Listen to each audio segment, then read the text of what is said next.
Actually, there's nobody here, so hello, me. Hopefully people will join me. So I'm Kirstin.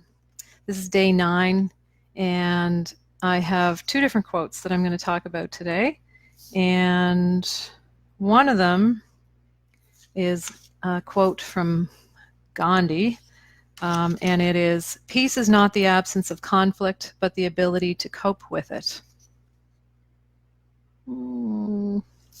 And the other is a quote by a guy named Thomas Crum. And he says, "The quality of our lives depends not on whether or not we have conflicts, but on how we respond to them."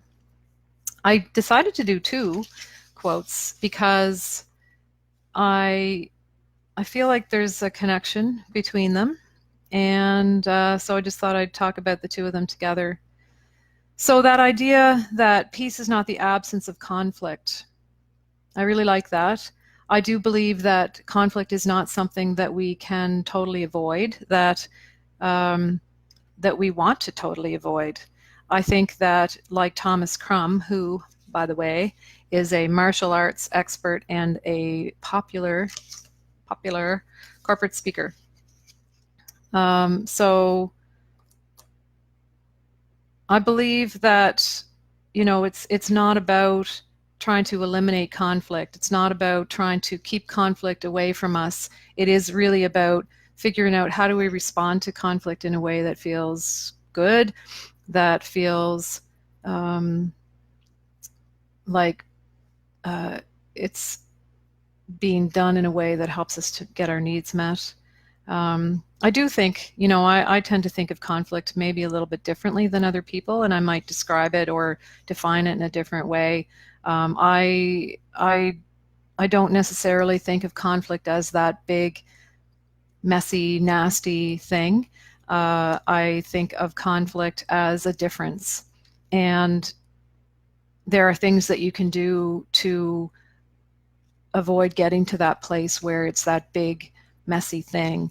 And that's what Gandhi's talking about, right? That idea, Ghandi, that idea that peace is not the absence of conflict, but the ability to cope with it. So how do you cope with difference?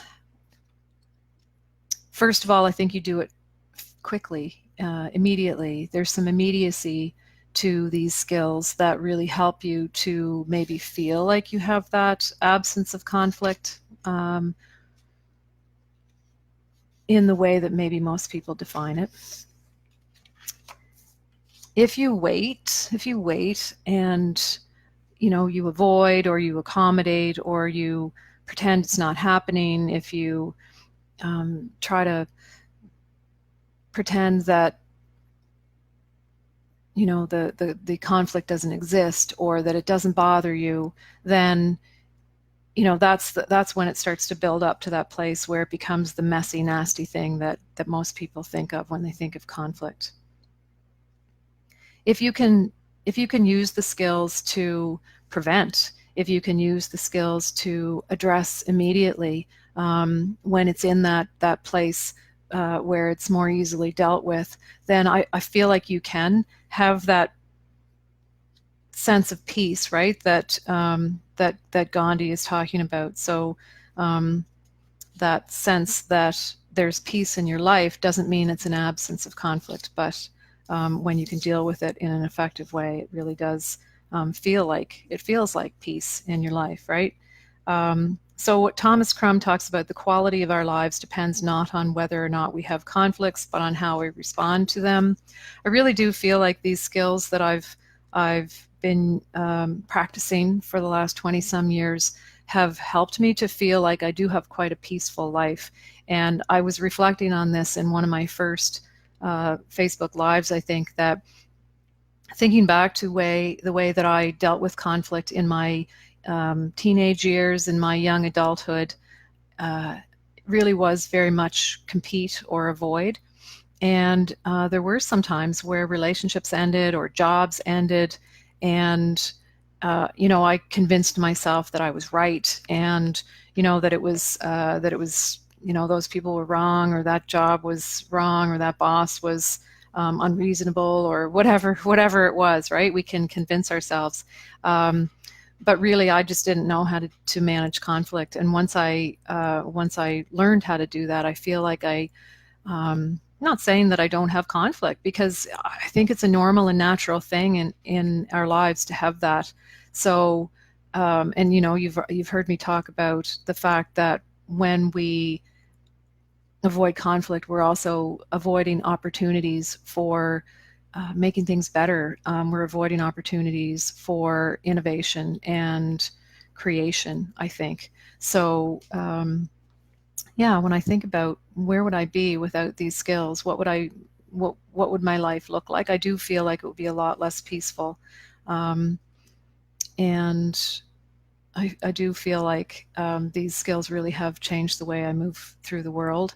They've changed the relationships that I've had. They've changed how I feel in my life, in my relationships, and in my work. So yeah, Ghandi. Peace is not the absence of conflict, but the ability to cope with it. Absolutely, I've feel like I've lived that for the last 20 some years. And Thomas Crum's quote, quite similar, I think. The quality of our lives depends not on whether or not we have conflicts, but on how we respond to them. So it really, even though I do teach how do you prevent conflict, and that really is a very important part of collaboration and of using these skills. It also really is just about having the confidence when you haven't been able to prevent, that you will be able to manage it in a way that feels good and that it feels peaceful. So thanks, everybody. I was going to say have a good weekend, but I'll be back tomorrow. So see you then.